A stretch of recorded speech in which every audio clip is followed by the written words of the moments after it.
நம்ம இந்தியா பாகிஸ்தான் அணியை 7 விக்கெட் வித்தியாசத்துல வீழ்த்தினதுக்கு அப்புறமா கை கொடுக்காம போன சூரியகுமார் யாதவ் அதே போல சிவம் தூபே இந்த சம்பவத்தை பார்த்து தற்போது ஒட்டுமொத்த பாகிஸ்தான் அணியின் முன்னாள் ஜாம்பவான்கள் எல்லாருமே பயங்கரமா பயங்கரமா கதறியிருக்காங்க. குறிப்பா ஆசிய கோப்பையை விட்டே தற்போது பாகிஸ்தான் இதனால வெளியேறதுக்கான வாய்ப்பும் தற்போது உருவாகி இருக்கு.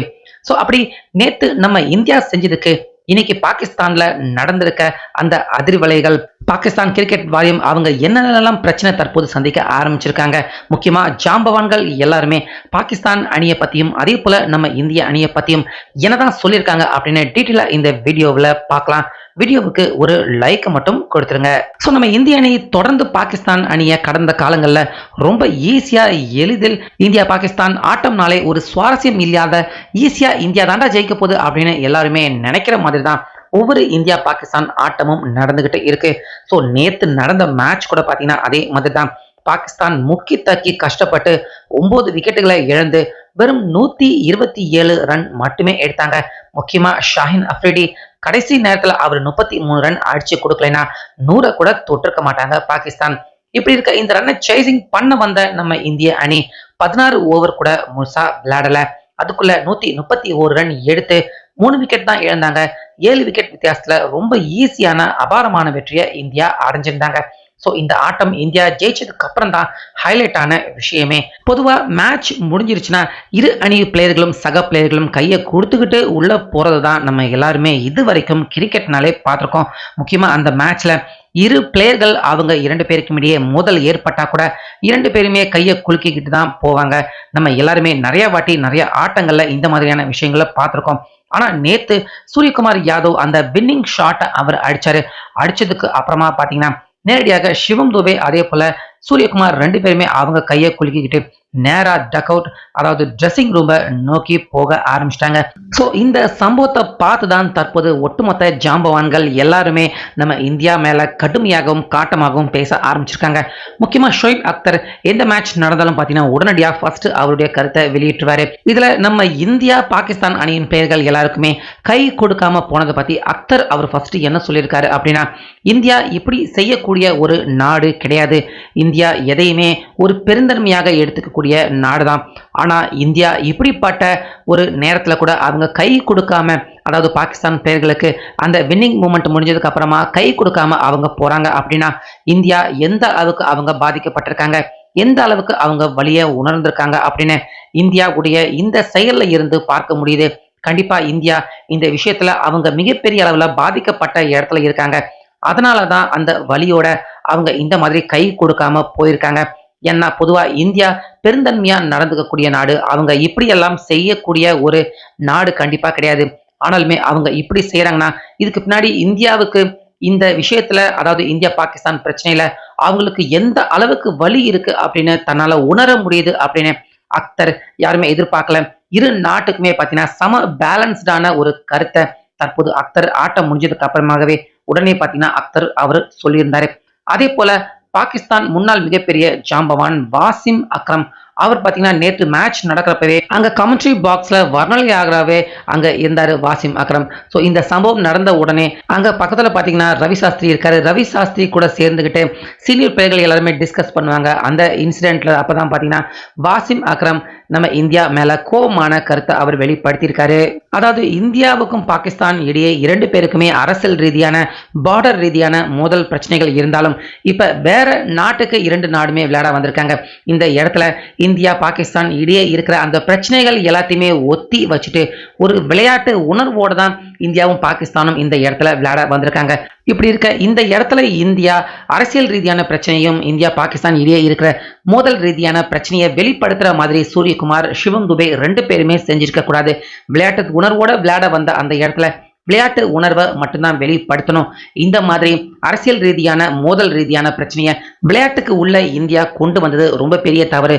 இதன் காரணமா கண்டிப்பா சூரியகுமார் அதே போல சிவம் துபே 2 பேருமே கண்டிப்பா அவங்க கண்டிக்கத்தக்கவங்க, அவங்க மேல நடவடிக்கை எடுத்து ஆகணும். மேட்ச் முடிஞ்சதுக்கு அப்புறமா இரு அணி பிளேயர்களுமே கை கொடுத்துக்கிட்டு போறதுதான் இரு நாட்டுக்கும் இடையே நல்லுறவை ஏற்படுத்தும். அதை செய்யறதுக்கான வாய்ப்பு இருந்தும் சூரியகுமார் சிவம் துபே 2 பேருமே அதை தவற விட்டுருக்காங்க.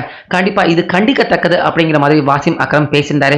ஸோ இதுக்கு பக்கத்திலே ரவி சாஸ்திரி அவரும் உட்காந்து பேசிக்கிட்டு இருந்தாரு. அப்ப வாசிம் அக்ரம் அவர் பேசினதுக்கு பதில் எதிர்மறையான ஒரு பதிலடிய உடனே அந்த இடத்துல ரவி சாஸ்திரி அவர் தந்திருந்தாரு. ஸோ சூரியகுமார் யாதவ் அதே போல தூபே அவங்க செஞ்சது தவறு அப்படின்னா இந்த சீரீஸ் துவங்குறதுக்கு முன்னாடி அதாவது ஓப்பனிங் செரமனி நடக்கிறப்ப அந்த இடத்துல பாகிஸ்தான் கேப்டன் சல்மான் அவர் எப்படி சூரியகுமார் யாதவுக்கு கை கொடுக்காம அவர் அந்த இடத்தை விட்டு போனாரு. அப்ப இது தப்புனா அது தப்பு கிடையாதா? இந்த கை கொடுக்காம போற அந்த பிரச்சனைய முதல்ல துவக்கி வச்சதே பாகிஸ்தான் தானே அப்படின்னு அந்த இடத்துல ரவி சாஸ்திரி பதிலடி வாசிம் அக்ரமுக்கு கொடுத்திருந்தாரு. அப்ப பதில் இல்லாம தான் வாசிம் அக்ரம் அந்த இடத்துல மௌனமாக இருந்தாரு. அதே போல பாகிஸ்தான் முன்னாள் மிகப்பெரிய ஹிட்டர் ஜாம்பவானான ஷாஹித் அஃப்ரிடி அவர் இந்த மேட்சை பத்தி என்ன சொல்லியிருக்காரு அப்படின்னா, ஃபர்ஸ்ட் பாகிஸ்தான் டாஸ் ஜெயிச்சு அவங்க எதுக்காக பேட்டிங்கை தேர்வு செஞ்சாங்க? இந்தியாவை தானே ஃபர்ஸ்ட் பேட்டிங் பண்ண வச்சிருக்கணும்.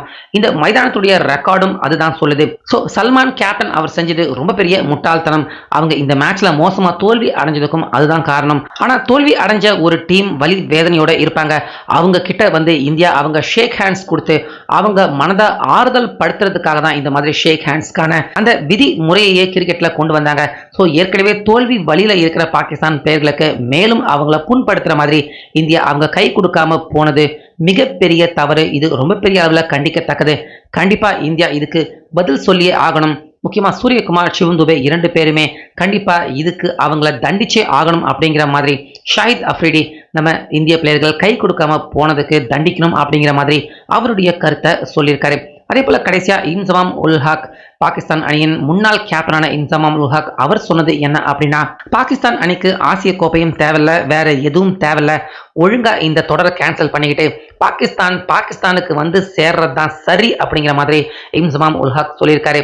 ஏன்னா ஏற்கனவே இந்த தொடர்ல இந்தியா கிட்ட பாகிஸ்தான் அடி வாங்கிட்டாங்க.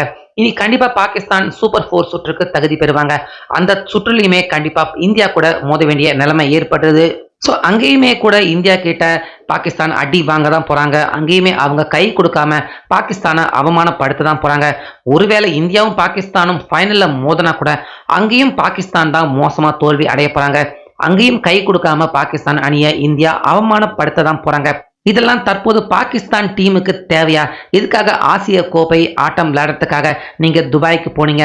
கம்னு இந்த தொடரை கேன்சல் பண்ணிக்கிட்டு கம்னு பாகிஸ்தானுக்கு புறப்பட்டு வந்துருங்க. மேற்கொண்டு இந்த தொடரில் விளையாட வேண்டாம். தொடர்ந்து நீங்க விளையாண்டீங்கன்னா அடுத்தடுத்து இந்தியா கிட்ட விளையாட வேண்டிய நிலைமை நிச்சயமாக ஏற்படும். அதன் காரணமா கண்டிப்பா இந்தியா கிட்ட இந்த மாதிரி அடுத்தடுத்து அடி வாங்க வேண்டிய நிலைமை ஏற்படும். அதன் காரணமா தொடர்ந்து பாகிஸ்தான் அவங்க தான் அவமானப்படுத்தப்படுவாங்க, தோல்வியும் அடைவாங்க. இந்தியாவுக்கு இதனால எந்த நஷ்டமும் கிடையாது. அவங்க நல்லபடியாக தான் இருப்பாங்க. ஆனா பாகிஸ்தான் தான் தொடர்ந்து அவமானப்பட்டும் அடி வாங்குற மாதிரியான நிலைமை ஏற்படும். அதனால தேவையில்லாம இந்த தொடரை தொடர்ந்து விளையாண்டுகிட்டு இல்லாம கவனம் இந்த தொடரை கேன்சல் பண்ணிக்கிட்டு பாகிஸ்தானுக்கு புறப்பட்டு வந்துருங்க. பாகிஸ்தான் மேற்கொண்டு ஆசிய கோப்பை ஆட்டத்துல விளையாட வேண்டாம் அப்படின்னு பாகிஸ்தான் முன்னாள் கேப்டனா இருந்தவர் இன்சமாம் உல் ஹக் இந்த சர்ச்சையான அதிரடியான கருத்தை பாகிஸ்தான் அணிக்கு சொல்லியிருக்காரு.